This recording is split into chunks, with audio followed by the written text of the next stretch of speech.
subcommittee hearing also starts at 10 Eastern. Now, an Al Jazeera correspondent discusses his experiences reporting on Middle East events, including the recent protests in Tahrir Square in Cairo. He's interviewed by CNN political director and Vice President Sam Feist. This one-hour forum was hosted by the Council on Foreign Relations. The interview took place before President Obama's speech on Libya. Good afternoon. Welcome to the Council on Foreign Relations. I'm Sam Feist with CNN. I think we're going to have a terrific conversation today, certainly a timely conversation. You've all been to council meetings before. Please turn off your cell phones and your Blackberries and your iPhones. This meeting is on the record today, so keep that in mind. And we'll spend a little bit of time, I'll spend a little bit of time visiting with our guest, and then we'll have chance for you to ask questions about halfway through at about 1 o'clock. So today is certainly a timely moment for us to be visiting with our guest. Ayman Mohyeldin is the Al Jazeera English correspondent based in Cairo, but he covers the entire Middle East. He has had a fascinating couple of months, I would say. Although he's based in Cairo, he was in Tunisia during the Tunisia Revolution, was actually there when the revolution in Egypt began, and had to make your way, I suppose, back into Egypt to cover that story, which turned out to be an even larger story. I'm fortunate that Ayman has also been a CNN colleague, worked for CNN before Al Jazeera English, based in Atlanta in 2003, and then went to our Baghdad bureau from 2003 to 2006, which was during, I think, some of the toughest times of that war. So I'm glad to be with you also as a former colleague. Thank you. He has also covered the entire Middle East story, from Gaza to the West Bank to the Middle East peace crisis to Libya, and in particular, he has reported on Libya's decision to give up its nuclear program. And I suppose your time in Libya set up our conversation rather well, and where we are right now. So what I'd love to do is visit for a few minutes and talk about the last couple of months of your life and what it has been like. Is it interesting 2011 so far? Yeah, I think it's safe to say that the year has gotten off to a start that very few people could have predicted. 2011 has been, by so many different measures, described in so many different ways, whether it's been, the Arab awakening, the Arab Spring, the Jasmine Revolution, as it's sometimes referred to in Tunisia. But nonetheless, it's safe to say that what we are witnessing now in the Middle East is a change of sorts, a change in the relationship between the citizens and the state. And to put it in the most simple terms, it is at least an awakening of the Arab street, if you like. So go back to when the beginning, I would say, sort of the beginnings of the Arab Spring, if you will. What brought you to Tunisia? What did you see, and what were your thoughts? Well, when I think, like most people, when the events happened in Tunisia, it started in a small village called Sidi Bouzid, where a young fruit and vegetable seller set himself on fire, and really out of the kind of disgust that he had been living. The quality of his life had degraded so much to the point that he just took it upon himself to do this in protest. And it really, in more ways than one, ignited the protest that began in Tunisia and then ultimately spread. I, at the time, was in Egypt, and we were ourselves struggling with what was one of the biggest stories in Egypt's recent history, which was the sectarian tension between Coptic Christians and Muslims following the church bombing on New Year's Eve, which triggered weeks of riots. But I, like most journalists, got a call from our bosses on the day that the protests had reached Tunis, the capital, and everyone was anticipating there to be some kind of monumental shift, at least given what Ben Ali was, the way he was conceding almost every speech more and more reforms, and then ultimately stepping down. So they asked me to go to Tunisia, and so me and a group of journalists all came in from different points. I mean, Al Jazeera at that time was banned; we weren't allowed in Tunisia. How'd you get in? By the time that Ben Ali fled, we were all really just kind of, throwing our dice and saying, well, let's try it and see what happens when we actually get to the airport. And lo and behold, when we got to the airport, So you flew to Tunisia without a visa or any permission to come in? Whatsoever. In fact, a lot of the equipment that we normally would travel with would have been confiscated had we just arrived 24 hours earlier. But we arrived in Tunisia, and the authorities almost instinctively had completely changed their attitude towards journalists, and not just the authorities, but even the street in Tunisia had changed. Because then from that point on, it became so easy. Every time we were out in the streets and interviewing people, they would just flock to us and see that we were journalists and speak to us. And it was a very different dynamic than just 24 hours before. So you're in Tunisia, and clearly everything is changing in Tunisia, and you're covering the day's events in Tunisia, and they are extraordinary. How much of your brain was also occupied with the possibility that this was going to expand well beyond Tunisia, thinking about Egypt, thinking about perhaps Jordan, thinking about elsewhere in the Arab world? Well, when I was standing in the village of Sidi Bouzid, where this man had set himself on fire, every single person I spoke to said Tunis was just the beginning. I was at the time, very surprised that they were saying these, because they had a great sense of pride in that they had begun this revolution in Tunisia. But everyone that I was speaking to was saying, when they found out that I was based in Egypt, would say to me, Egypt is next, Egypt is next. And I would kind of be somewhat, suspicious of it. And in fact, the calls for the protest to happen on January 25th had already begun shortly after I had arrived in Egypt. And I'm going to make a confession here, which is that one of my friends at Al-Jazeera messaged me saying, are you going to go back for the protests on January 25th? And I dismissed them, saying like, oh, don't worry, they're not going to be anything big. I can promise you that. It's just... So you're not a soothsayer? No, definitely not. But I will admit this, that as soon as January the 25th happened, I was on the first flight out from Tunis on the 26th in the morning. I hopped on a flight straight from Tunisia to Turkey into Cairo, because I knew that the 25th had changed the rules of the game, and they had already begun calling for that Friday the 28th being the day of anger or day of rage. And so we knew that was going to be a monumental showdown. Your editors don't have some email that says, the 25th, it's not going to be anything significant. No, we actually, to their credit, we did have people on the ground. It's just that when my friends were messaging me saying, what do you think is going to happen on January the 25th? Shouldn't you be back in Egypt for it? I was very much like, no, Tunisia is still the big story. It's the revolution. We're still trying to cover this. And lo and behold, I was wrong. Okay, so now it's January 26th, and you're in Egypt. Where did you go? What did you see? Well, I arrived that night, and Egypt actually, from the 25th until the 28th, the protests were still ongoing, but there were very kind of nightly skirmishes with the police, very low intensity, not the type that we saw on Friday. The calls for a day of rage for that Friday after Friday prayers had really gained and gathered momentum, and so we all anticipated that was going to be very big. I think the most troubling thing for us as journalists was the announcement by the Egyptian Minister of Interior, who came out and essentially vowed that never again would protesters take control of Tahrir Square like they did on January the 25th.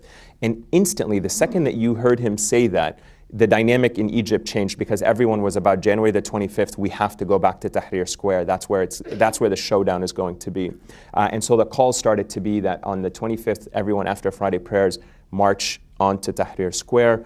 And what was really troubling was on the evening of the 27th, the Egyptian government announced that it was cutting off the internet, cell phone connections went down, and Egypt was essentially taken off of the information grid. It was in a complete blackout.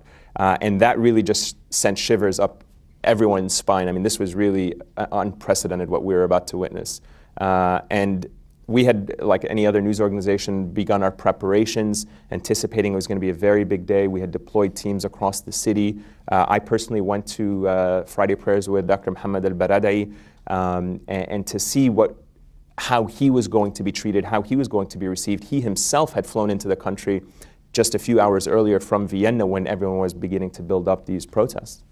So give me a little bit of lift the veil a little bit on how you operated during the Egyptian revolution. Al Jazeera has a full-time bureau in Cairo that you work in, but I understand that at some point it was closed. Who closed it? How did they tell you what happened, and how did you do your work?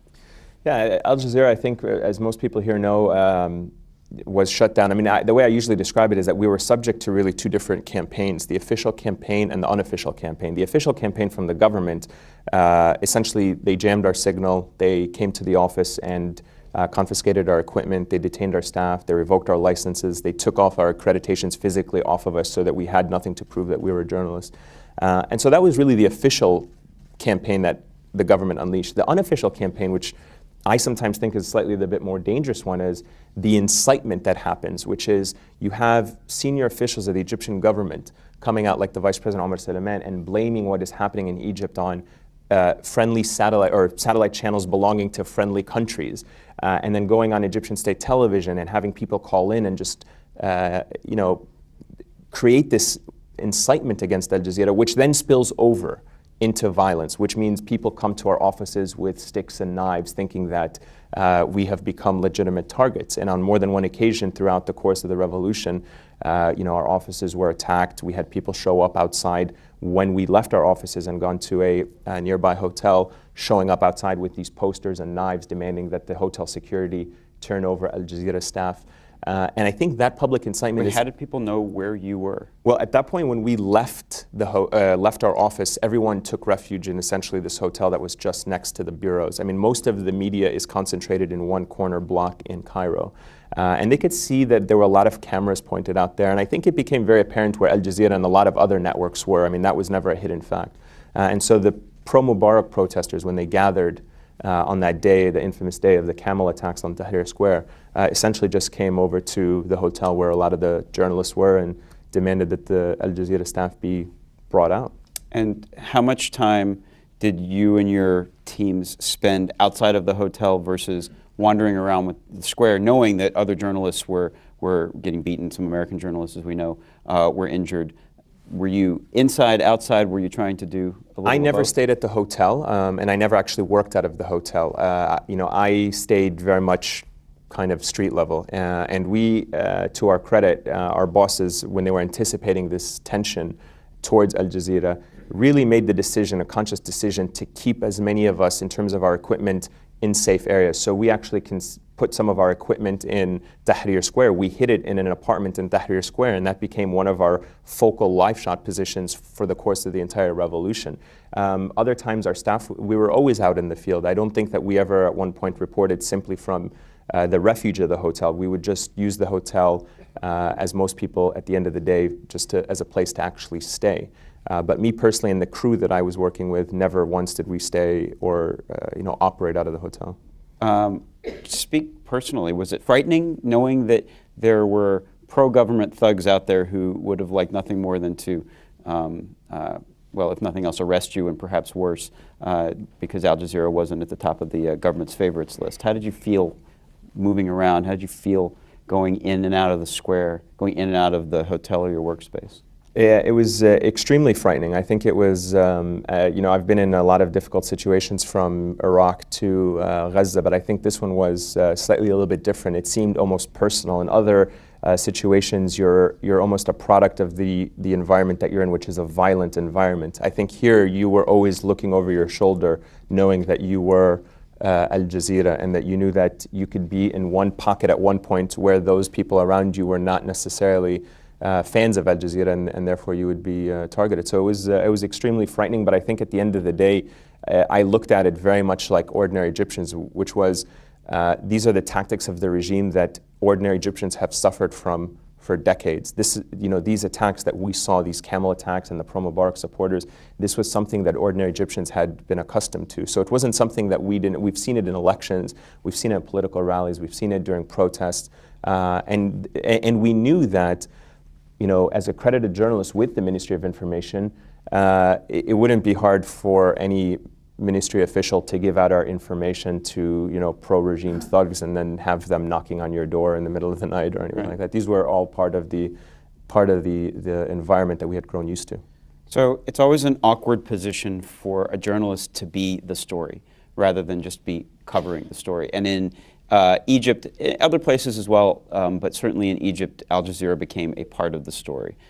Clearly, when the government was talking about those other Arab language satellite networks, they weren't speaking, it wasn't much of a code. They were talking about Al Jazeera. How does it affect the way you do your job when now all of a sudden you are part of the story, CNN?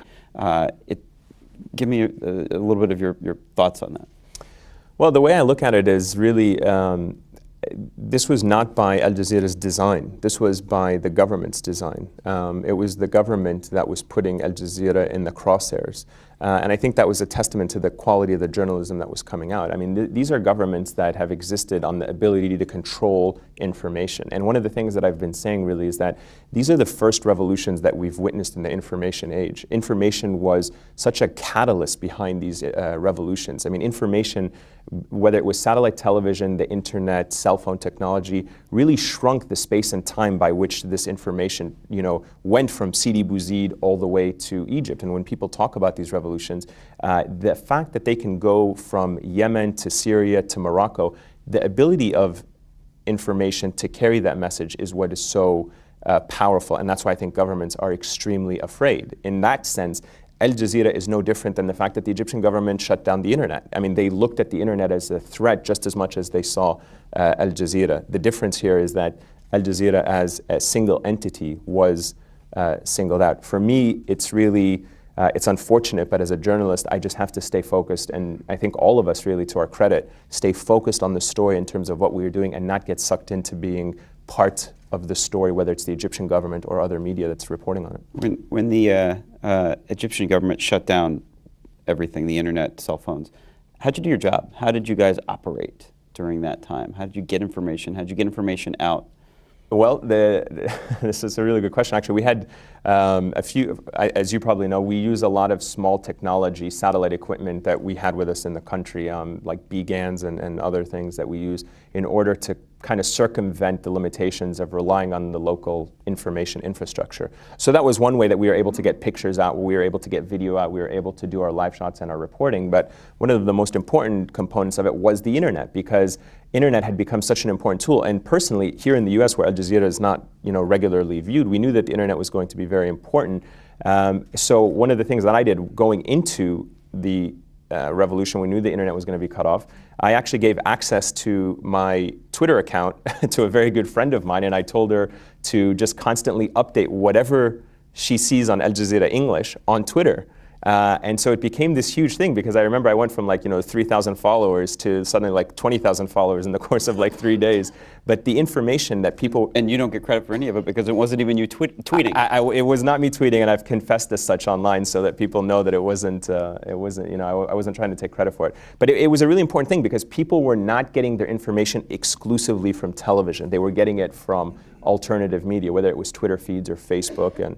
And to, from our end as journalists, we were relying heavily on the internet for a lot of the viewer-generated content. I mean, a great portion of the footage that we were getting from, whether it was Libya or Tunisia early on, or a lot of the times from Egypt, was generated by viewers who were standing in Tahrir Square and elsewhere with their own cell phones, sending these images back to Al Jazeera. So let's scroll forward a little bit and let's talk about Libya. And I'm curious of your impressions. And first, it's worth noting that the coverage of Libya has not been easy for Al Jazeera. Tell me a little bit about what has happened to your staff.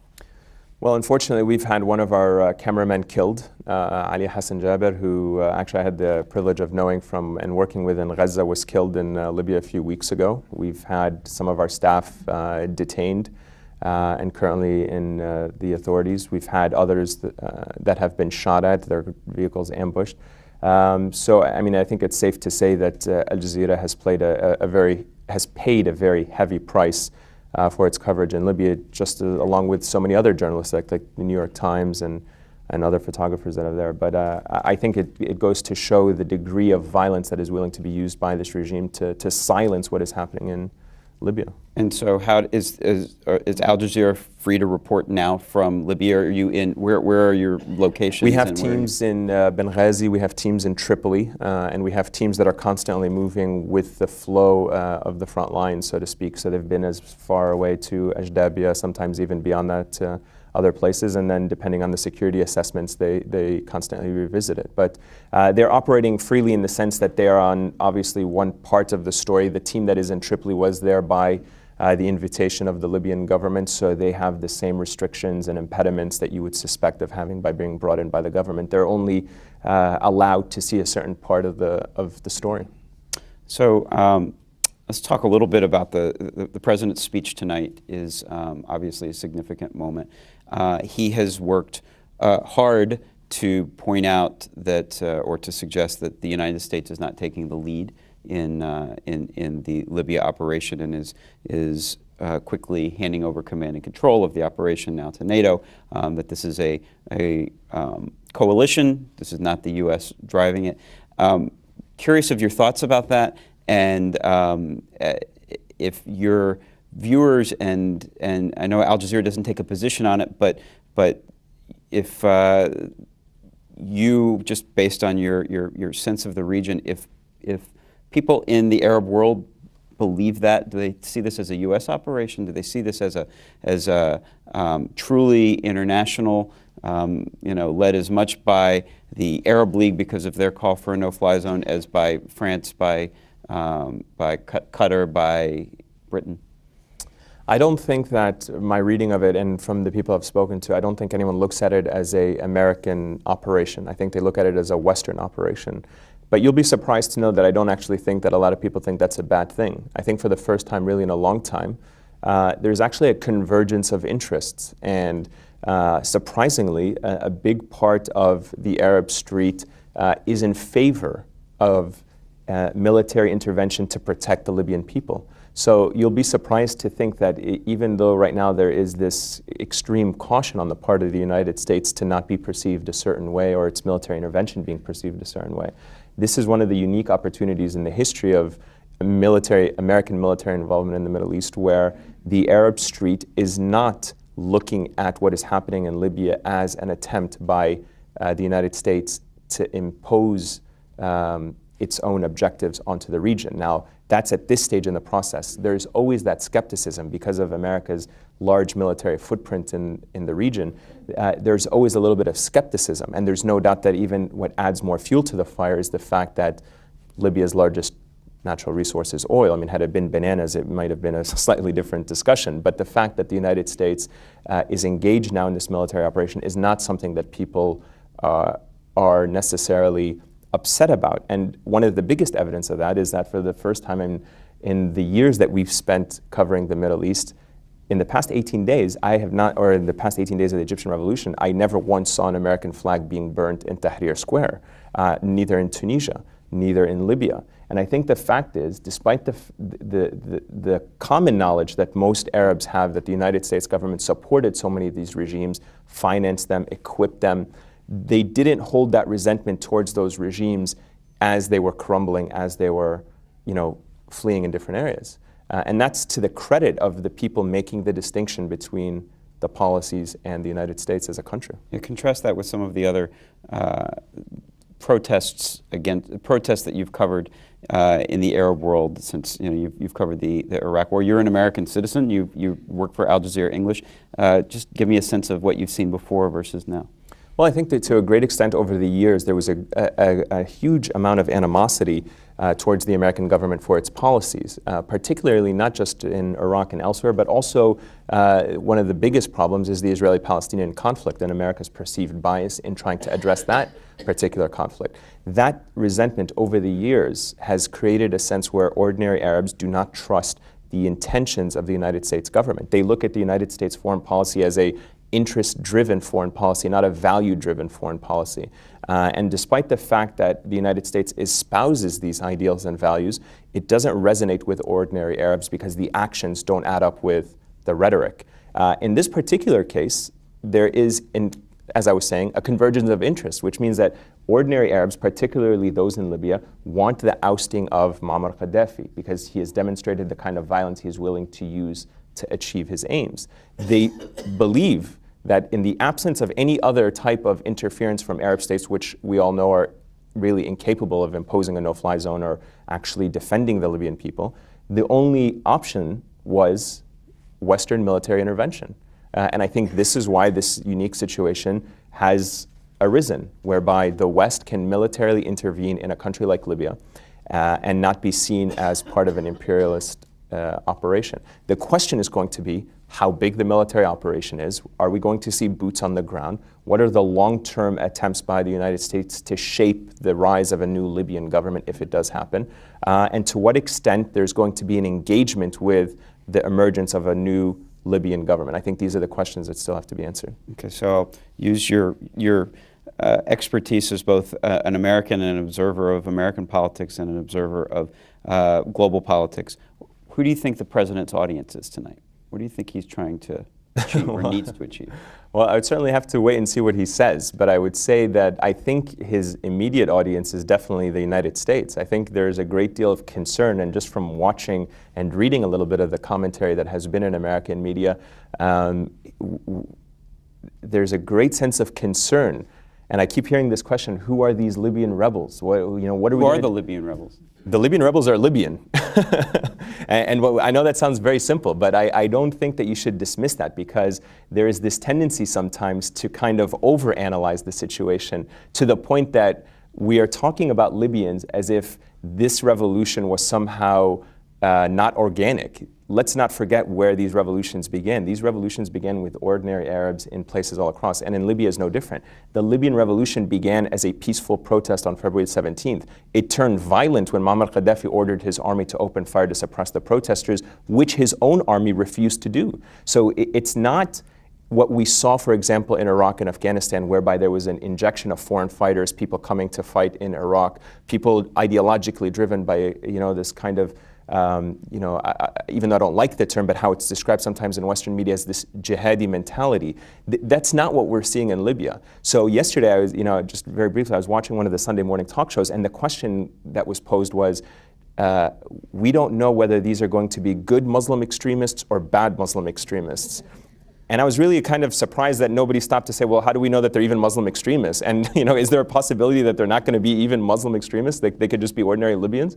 But it's this sense of hysteria. So back to your question, I think that President Obama tonight, first of all, the first thing he really should try to do is allay the concerns of ordinary Americans about what is actually happening in Libya. And I hope that he has more intelligence and information than what is being discussed in sometimes the mainstream American media, because I think it's sometimes a little bit short-sighted. These people who are leading these revolutions, particularly again in Libya, we may not have all of the answers. That's not a bad thing. We are trying to rush to find out who is the National Council, who are these people. These are people that used to be in the Libyan government. So we know who they are by name, we know what they stand for. They have given a timeline of the transition that they would like to impose. Their limitation is that they don't have the weapons, they don't have the ability to push on to Tripoli. And right now they're trying to address those issues with whatever diplomatic maneuvering they're trying to position. And so Obama really needs to, President Obama needs to address that first concern within the American domestic arena. And then he needs to deliver a message to the Arab street that the United States is not intervening in Libya for imperialist objectives or its own interest objectives, but more importantly because of humanitarian and value-based judgments. Perhaps they are taking notes at the White House right now, listening carefully, rewriting the president's address. Want to take a few minutes and get questions from you all. Raise your hand, but wait for the microphone that will find you. There are two microphones here, and we'll just start over there, sir. Get that microphone. Thank you. John Gannon from John Gannon from BAE Systems. If I could sort of play on your broader experience in Iraq and Israel and Gaza and now in Tunisia and Egypt. The landscape has changed significantly in the region. I think what we've seen, the first time in my lifetime where you really see the empowerment of Arabs in the street. And these are Arabs who have been victims of the repression of their governments for generations, certainly throughout my lifetime, and really the object of indifference from foreign governments for the most part. Now, if this empowerment continues, what are the Arabs in the streets saying about what they expect from two key actors? One, the United States. You talked a little bit about their immediate reaction, but what do they want from the United States? And then the other, of course, is Israel. So the United States and Israel, how in this changed landscape do these newly empowered Arabs, what do they expect from those two actors?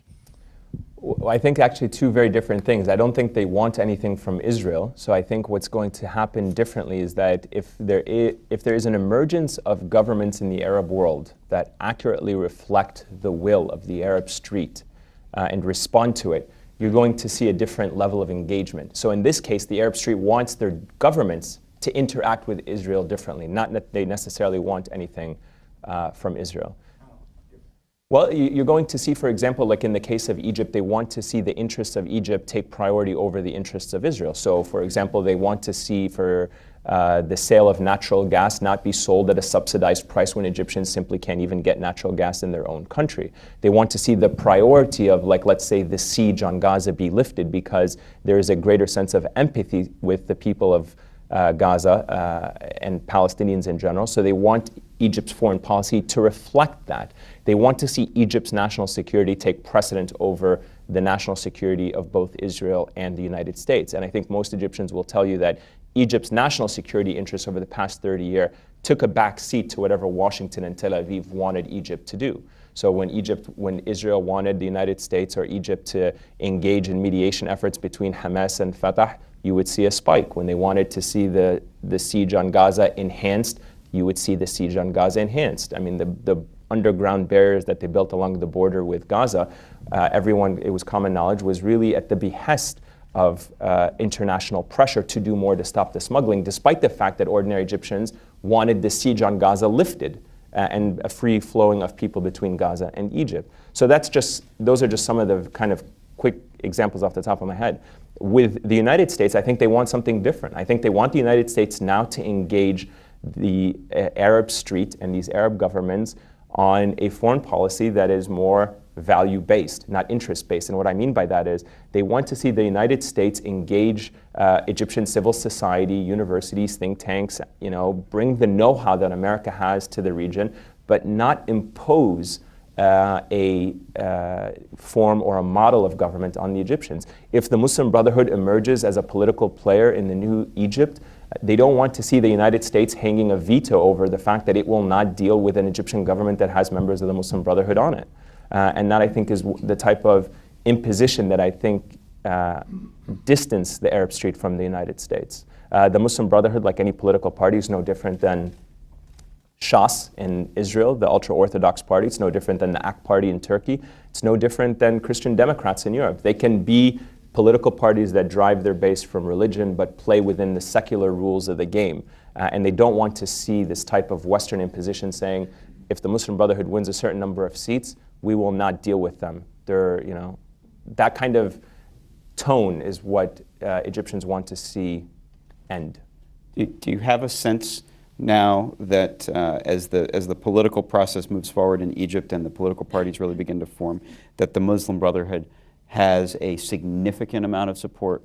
Obviously, during the revolution, even the Muslim Brotherhood tried to downplay the amount of support that they might get. But now that the political process is open, I think rules have changed. I think the Muslim Brotherhood was completely surprised, and this was not a Muslim Brotherhood revolution. Nobody in Egypt can take credit and say that this was a Muslim Brotherhood revolution. Never once was the Muslim Brotherhood flag waving over Tahrir Square. Never were the slogans of the Muslim Brotherhood chanted in Tahrir Square. Not by accident. Not by accident, and more importantly, because the people there were not part of the Muslim Brotherhood. There were people who belonged to the Muslim Brotherhood, but this was not a Muslim Brotherhood-led initiative or event. The Muslim Brotherhood is a part of the political fabric of Egypt. That cannot be ignored, and nor should it be. That's the reality of it. Do you have a sense if it's a little, medium-sized, or really big part?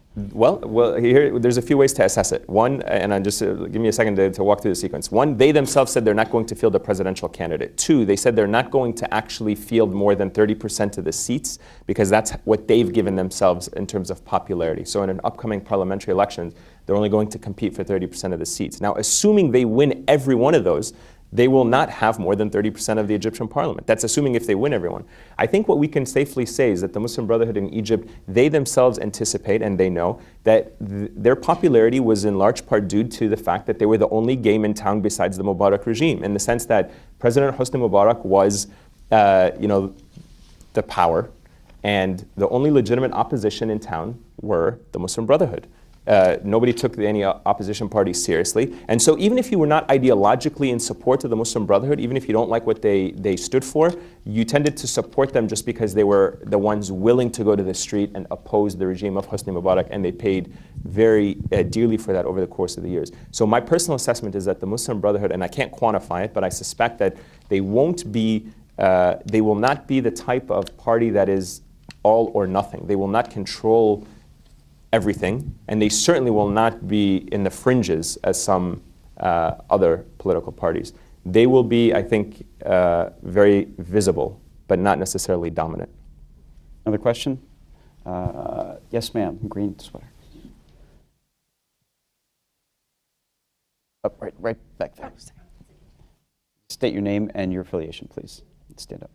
Thanks. Barbara Slavin from the Atlantic Council. First, may I say thank you as someone who was riveted to my computer watching you day after day after day, and thank you. Wondering how you were managing to continue to broadcast through all of this. Can you talk a little bit more about the secular parties, and particularly the young activists? Are they going to be able to get their act together in time to really participate in the parliamentary and in particular the presidential elections? We've seen some pushback against Mohammed al-Baradei.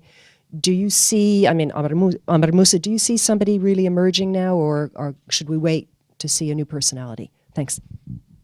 Yeah, there's no doubt there have been 5 or 6 prominent Egyptians who have thrown their names into the ring, including Amr Moussa, Mohammed al-Baradei, Ayman Noor. There was a prominent judge, Hisham Bastawisti, who also threw his name into the ring.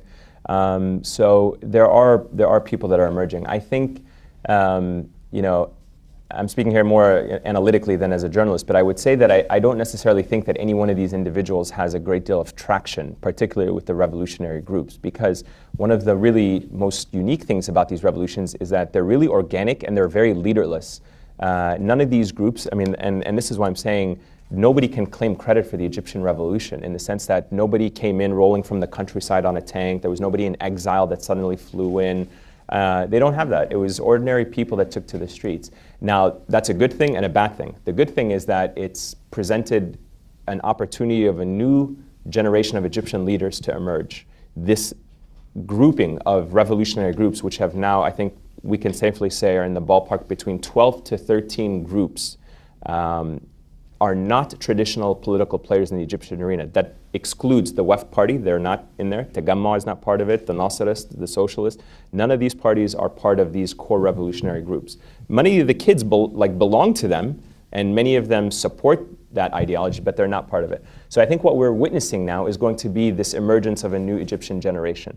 If the elections happen in 6 months, I think the key to whether or not these groups will be ready to participate is whether or not they ban the NDP. I know they're two opposite sides of the coin, but if the NDP is banned, you will give a great opportunity for these parties to emerge. Not parties, but these youth to organize on a street level. And people from the NDP with their institutional knowledge and whatever may now suddenly find themselves involved in helping these groups. If the NDP stays and it's allowed, it's a recipe for a problematic election, because you will the 2 strongest parties will be the NDP and the Freedom and Justice Party, which is the offshoot of the Muslim Brotherhood. Well, we're actually expecting the decision relatively soon, perhaps in the next week or so, as to whether or not there are already the Prosecutor General in Egypt. I think it'll be his call, but I think that's done with very close consultation, perhaps with the military, as to whether or not they're going to ban that party. And I suspect within the course of the next 2 weeks, we can expect a decision. It's been one of the demands of the revolutionary groups. I mean, today they announced the parliamentary elections will take place in September, and they're expected to announce a new law on the formation of political parties in Egypt, which I think will be very instrumental to how these elections play out. Do you have a gut feeling about whether it will be banned or not, the NDP? I think the indications are that it will be banned. I think the fact that the demands of the protesters are that if you're really genuine about creating a new political atmosphere, you have to ban. And if it's not so much that you ban the political party itself, you will have to avoid them from participating in this upcoming elections. I mean, they may take the decision defer to the new president or the new parliament, but they may impose a 5-year ban on the political activities of this party for the time being. But I suspect it will be banned. Question from this side of the room? Yes, sir, just wait for the microphone. Thank you. David Apgar, Apgar Partners. Just to expand the focus a little bit, Would you say at the moment that there's more press freedom in Egypt or in Turkey? And are you optimistic or pessimistic about the development of press and government relations in Turkey? I think what I've seen in Egypt has been very promising. Egypt has gone from I'd probably say, it's probably gone 170 degrees. I don't want to say 180 because I don't think they're willing yet to criticize the military and tackle some of the fundamental issues that are still problematic in this transitional period, which really has to do with the military, the constitution, and a few other things. I think the media in Egypt is at a huge advantage in the sense that there are plenty of news outlets, whether it's television, whether it's print. For many years, they were usurped by the regime. So I think what you're now seeing is a purging of these news organizations. And I think that's a huge advantage compared to, let's say, Tunisia, which only had 2 channels and a few newspapers, where they're going to start from scratch. The fact that Egypt has a long history of opposition newspapers, a long history of print and press and broadcast, and more importantly, even in this day and age in the satellite era, they have plenty of news channels and plenty of entertainment channels. The key is just getting them kind of up and going and being vibrant and not being afraid. So I think that's an advantage. I think Turkey is a good model. I'm not a big, in terms of its journalism, I mean, Turkey has huge amounts of newspapers and channels, and I think it's a good model for the kind of engagement you can expect from media in their political environment. I mean, the media in Turkey is extremely vibrant, very opinionated, though. I mean, the lines are very clearly drawn in terms of some of the newspapers and their affiliation to the political establishment. So I think probably that would be one criticism I have compared to what it's like in Egypt. I think Egypt should try to shy away from having every party has a newspaper, every political ideology has its own news channel, and try to break beyond those limitations. Yes, ma'am.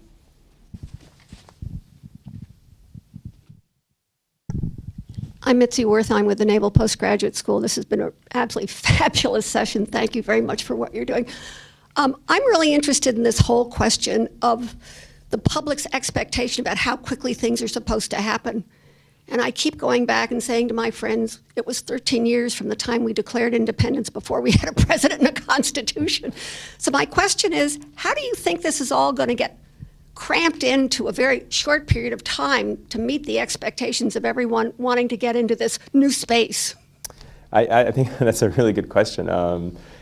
Even more recently, I think, and I'm not a Latin America expert, but some of the people I've been talking to have been making a lot of comparisons in the transition Chile went through as it went through its problems to more democratic processes. And I think by some estimates that took 15 years. I think you have to kind of look at Egypt's progression through different lenses. One, capacity building, institution building, political pluralism, freedoms. Then you have to look at things like accountability, justice, reform. There are a lot of people right now who are telling you, it's not as important right now to try to bring elements of the regime to justice. I mean, it's, you're spending all this time, and some analysis, say that this is more politically motivated, that the general prosecutor in Egypt who was appointed by Mubarak and answered to nobody but Mubarak is now suddenly this white crusader who's involved in bringing all these former regime officials. And people are saying he's only doing that to buy himself time. And people are questioning whether these actually are going to be fair and legal processes with due justice. And I think that's a legitimate concern. You want to make sure that the institutions that you build and the processes that you're building are capable of bringing about the genuine reform. I think there's a huge concern in trying to impose a huge timeline, and that's why you see that the biggest division in Egypt right now is between those who think the 6-month time frame of the military is realistic and those that say, no, it should be more than a year. Some people are saying that the constitutional amendments, the 8 that were passed, that was a bit of a sham. It's not going to bring about the institutional reforms that you need, because Mubarak, when he stepped down from power, he didn't abide by the Constitution. He didn't abide by what was supposed to happen. And so he's telling you, in essence, that the Constitution has failed. So why are you just going to try to amend 8 articles and then think that everything else in the Constitution is completely functional? And I think that's the biggest division right now that you're seeing in Egypt. I think there's a great concern that you rush things and that you put in place this, once again, a bit of a sham that looks like a democracy when in reality it doesn't function like a democracy. Yes, ma'am, right in the middle here. Thank you. Anya Schmemann, Council on Foreign Relations. You mentioned how difficult it is for Americans to view Al Jazeera, but visitors to the website surged during the revolutions, particularly from the United States. I wonder if these revolutions or Al Jazeera's coverage, do you think that perceptions of Al Jazeera by Americans have changed? And also, how has this historical episode actually changed Al Jazeera? That's a great question. Well, I think the fact that, that I was on the Colbert Report, I think that it's a testament that Al Jazeera's perception have definitely changed a great deal. In fact, he even told me he was a big fan of it afterwards, which I thought was like really, surprising. As you mentioned, this notion that Americans are not interested in international news, I think is false. The fact that Al Jazeera's website, I think, had grown in terms of viewership by 2,500% during the revolutions, at one point surpassing that of the New York Times in its peak. The vast majority of that from North America, from the United States. I think it's a testament to the fact that people, when they want good news, they know where they can get it when it particularly comes to the issue of international relations. How has it changed Al Jazeera? I think it has only recommitted us to the values that when you report, sometimes the most simple reporting is the most powerful reporting, which is that on the street. And I think that you see Al Jazeera's commitment to deploying a lot of these resources, because I think sometimes the problem or the criticism, if I can, is that in this current climate, there's all these budget cuts. So a lot of the major news organizations in the world that had become reputable institutions for international coverage have shrunk back a lot. And they've consolidated so much of their coverage in London and New York and engage in parachute journalism. And I think Al Jazeera has 60 bureaus around the world, and I think this reaffirms that. It reaffirms that the best type of coverage is to keep people on the ground, to keep people deployed. You're always going to get the most authentic story, and that shows all the way from the bottom all the way to the top. And I think that's why it is a truly historic moment, both for the network and in terms of its exposure. I think we're beyond the negative perceptions that when we launched, Al Jazeera English launched, that we suffered from in the United States. I think the discussion now, the discourse, is about our coverage, is about what we have to offer that others don't. It's no longer about who Al Jazeera is, it's about what Al Jazeera is doing. And fighting the negative misperceptions, I think we're now beyond that. It's just getting the cable companies to respond a little bit more positively. Yes, sir. Right here, second row.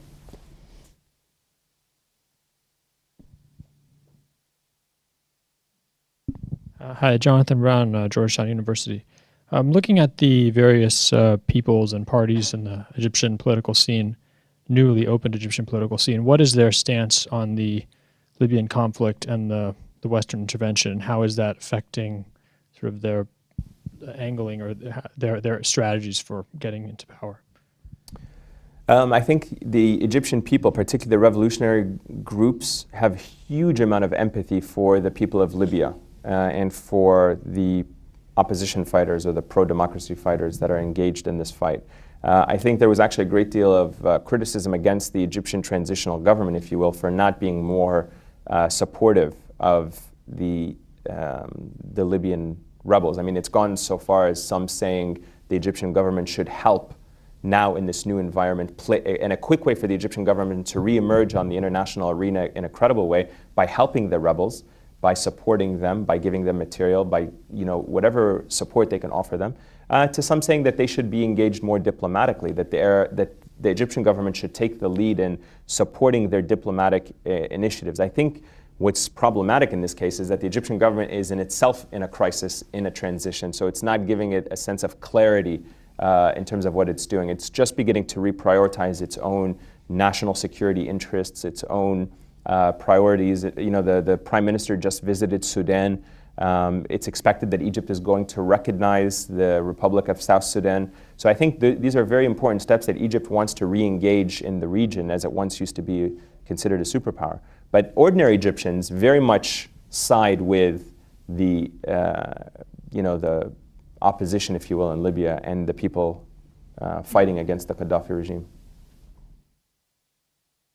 Yes, right here in front. Hi, Tammy Holtman, allafrica.com. the way that certain people emerge as kind of icons of resistance and become a sort of galvanizing force for further actions. Mo Nabou certainly became that for Libya, and maybe in the last 24 hours, Ayman Obeidi. And I'm wondering if you think it's going to take that kind of spark in, say, Algeria and Morocco to give more impetus to protests there, or whether you think it just won't happen in those two countries. Are they different somehow? Well, I think that I think the genie is out of the bottle. I don't think any Arab country is immune from what is happening. I think every Arab leader and almost every Arab chief of staff of the army is asking themselves, what am I going to do when this happens in my country? But I think it's going to be different. I don't think every country is going to follow a similar path, because the composition and the forces at play are very different from country to country. Libya is a country whereby for 40 years or so, Gaddafi has essentially centralized power. He has not allowed for the establishment of political parties. There are no unions there, which is very different than Egypt. Egypt has political parties, has unions, and true, they were usurped by the regime. But the forces that are at play and the tensions and the currents underground are very different. It's not to say that and I'm not a big fan of this, but it's something that we hear a lot. We hear that Libya is a tribal society, but the forces in Libya are not, it's not a tribal war. These people are not going to war along tribal lines right now. And I think that sometimes is a bit of a misnomer to suggest that it is a tribal war and who these tribes will be allied to. I think Algeria is going to be a very unique experience because it has these tribal fault lines, but also has institutions under emergency law similar to Egypt. So it's going to be very interesting to see. But I do not think that there's an Arab country that is immune to the winds of change that are blowing across the region. We spent a lot of time in the last week talking about Bahrain, talking about Yemen, talking about Syria, to a lesser extent recently Jordan. But in each of those countries, the regimes are trying to quickly make reforms. Right. The emergency law is going to be lifted in Syria, or so they say. So clearly the regimes are trying to do what they can to piecemeal concessions to relieve the pressure to stay in power. Do you think that any of, and each country may be a little bit different, but what's your response to what those regimes are doing? Too little, too late? Will it be effective? I think they're too little, too late. These regimes have had decades to implement reform without it being instigated by popular uprisings, and they chose not to. So any attempt right now for them to offer these reforms are widely going to be seen as attempts to hold on to their power as opposed to bring about genuine reform. The question is going to be, what can I do to hold on to my seat by offering these piecemeal concessions and by offering these reforms? But I don't think that they're resonating or that they have any traction with the Arab street. Now, it's not to say that it's not going to delay it coming to your country. It may buy you more time, but nonetheless, the demands for change now, and when we talk about the demands of change, one of the most important parts of that is that the fear factor has been broken. Ordinary Arabs, particularly in some of these countries that we're seeing where violence is being used, they have overcome their fear of these regimes. So they no longer fear these notorious security services, and I don't have to tell many people here the kind of security services that existed in Egypt, but those security services were completely quashed in the matter of 72 hours. And I think that fear factor has become contagious. People are seeing the fact that they did it in Egypt, they can do it in Syria, they can do it in Yemen, in Morocco, and Algeria. And perhaps because of these countries that we're talking about, let's not forget the fact that they are African countries. So it could even go beyond the Arab African countries and even into African countries themselves. Time for a couple more questions. Yes, sir, you've been waiting for a while. The third row. Hi, I'm Dan Raviv with CBS Radio News. First, my bosses wanted to thank you for your good work, and Al Jazeera English was very cooperative in saying we could use audio, so you were heard in the U.S. that way. Also, I never thought I'd have anything nice to say about my cable company, but Comcast in D.C. has Al Jazeera English, so I do. And you did a great job. People may be curious about a little bit more about you. Were you born in the U.S.? Are you an immigrant story made good? Did you go to college here in Washington? And are you, what, 6'8"? All of the above. I was born in Egypt. My parents immigrated to the U.S. when I was about 5 years old. Went to school right down the street at American University, did my bachelor's and master's, and actually started working for NBC News right across the street from American University. And I started off as a desk assistant, which you probably know is a very entry-level position. I was handing out newspapers in the morning, answering phone calls. Great environment to be in news work. Most of the time I was just in awe of a lot of the correspondents that were walking in and out in the morning with their coffee and stuff. But it was a great environment to just watch and learn to see how people operate in that kind of high-pressure environment. The summer that I started, believe it or not, I was actually going to leave journalism. I was like, I'm not cut out for this, because it was the summer of Gary Condit and Chandra Levy and the summer of the shark attacks, which I was like, no, I mean, my parents were like, you have a master's degree, this is not what you're going to be working on. That was 2 months before 9/11. And that's what changed. I actually stayed through by chance until 9/11 happened, and then the rules of the game completely changed. There was all this talk about the war in Iraq the following year, and so a lot of the American networks started to beef up their staffing with people who spoke the language and knew the region. And that's what led me to CNN and then ultimately to Iraq, and the rest is history, as they say. But you skipped one of Dan's questions. Which was? 6'8". 6'4". Okay. I think we have time for one more question. Yes, sir.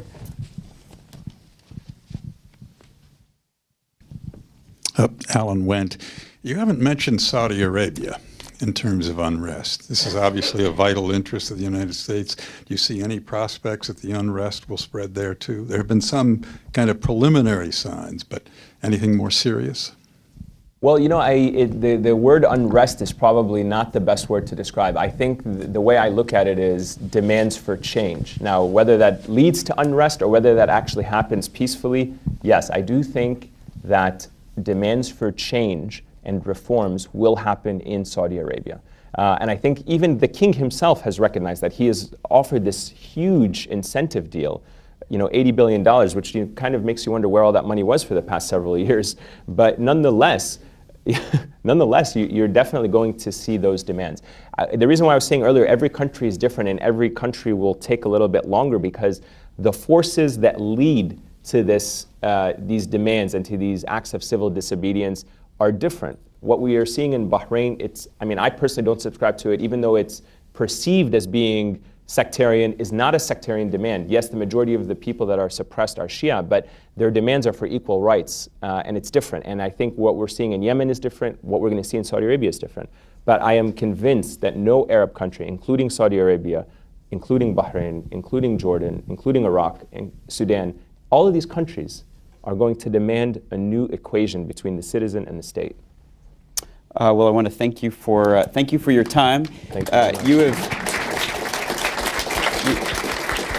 You've seen a career's worth of news in 2 months. I can only imagine what the next 6 months will be like. But thank you all for coming. Thank you for joining us today. Thank you so much. Appreciate it. Thank you, Sam. Thank you so much. Thank you, guys.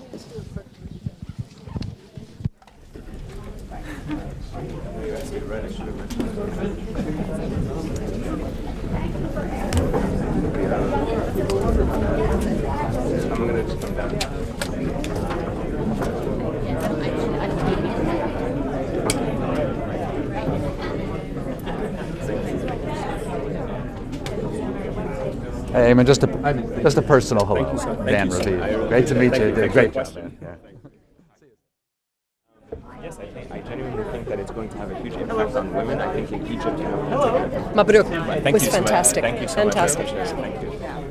In Egypt, women have had a huge role in the past. It was the first Arab country that allowed women to vote, and women were a huge component of the revolution. I don't know if you saw what happened on international.